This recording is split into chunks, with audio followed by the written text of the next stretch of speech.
पहले सपा वालों ने नोएडा को अपनी लूट का एटीएम बना लिया था।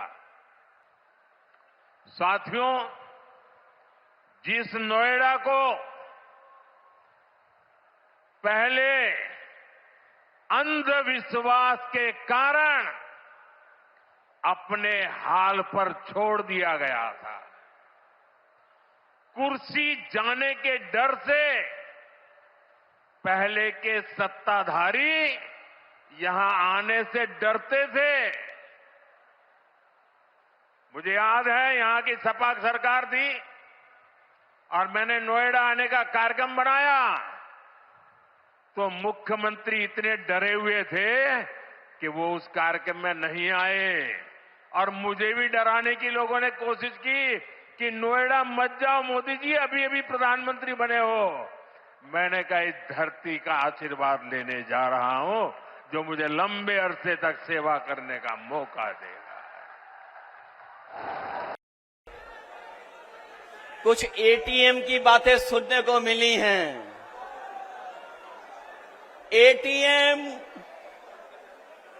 एटीएम की बातें सुनने को मिली हैं। हम लोग तो 10 साल से सरकार में नहीं हैं। कम से कम अपने छोटी वाली एटीएम का हिसाब किताब तो कर लेते कि 10 साल में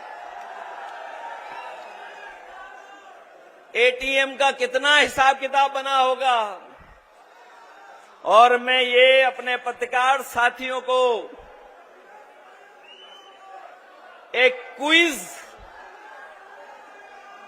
एक एटीएम का क्या फुल फॉर्म हो सकता है, वो छोड़ करके जा रहा हूं। इस एटीएम ने न केवल देश बल्कि दुनिया को, न केवल देश बल्कि एटीएम ने दुनिया को परेशान किया होगा। जो लोग ए के बारे में समझते होंगे वो टीवी जान जाएंगे, वो एम भी समझ लेंगे। सुना है कि ए पर बहुत मेहरबान रहते हैं कुछ लोग, इसीलिए एटीएम याद आ रही है उनको।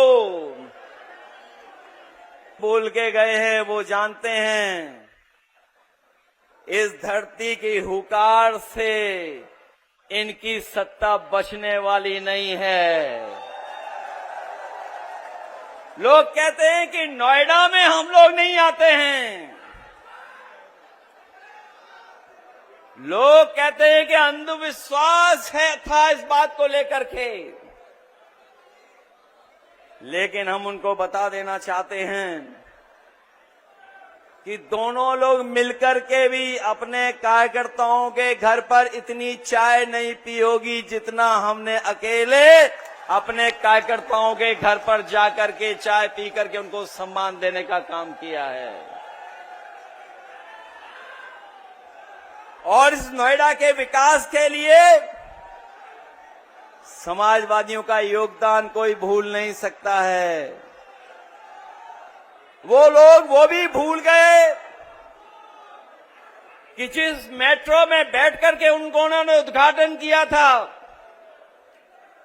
दिल्ली से नोएडा जोड़ने वाली मेट्रो, अगर किसी ने बनाई थी दिल्ली से जोड़ने वाली मेट्रो नोएडा से, तो वो समाजवादी सरकार थी।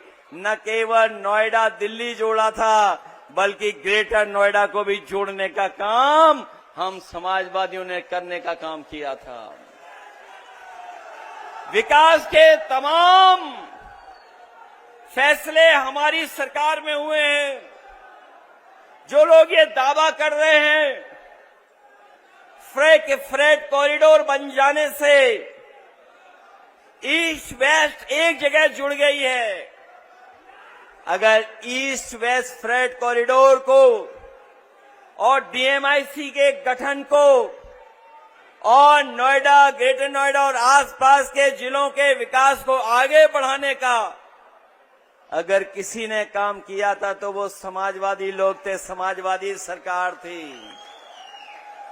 एक बात तो हम और आप सब जानते ही हैं, उन्हें मजबूर कर दिया। और मजबूरी में क्या फैसला लिया उन्होंने कि आपकी हमारी रैली से पहले वो रैली करेंगे। कल भी रैली हुई थी, जो कल रैली हुई थी उसकी तो पोल हमारे बहुत लोगों ने खोल दी है। और ये नया जमाना है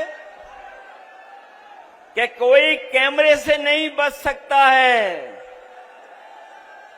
उस रैली में लोग आए नहीं थे,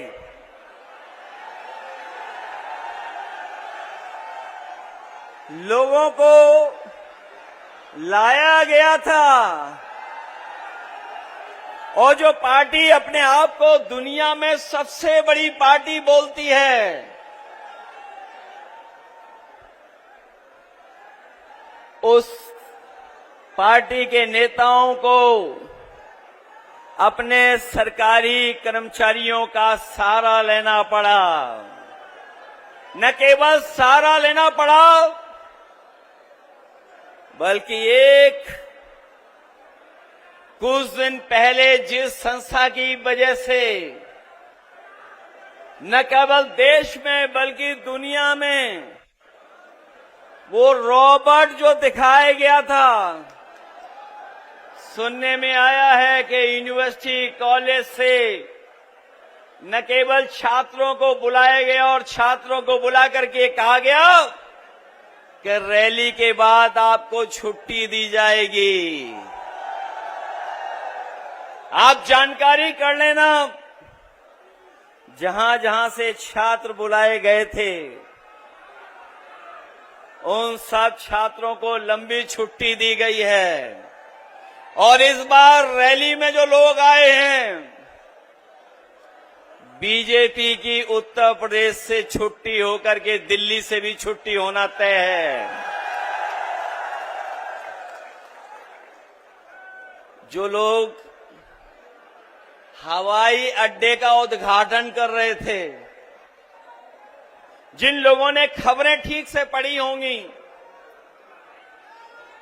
पहले भी उद्घाटन हुए हैं एयरपोर्टों के,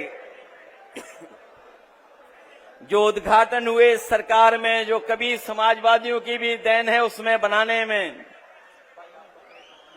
7 एयरपोर्ट में 6 बंद हो गए हैं। 7 एयरपोर्ट उद्घाटन किए गए थे, 6 बंद हो गए हैं।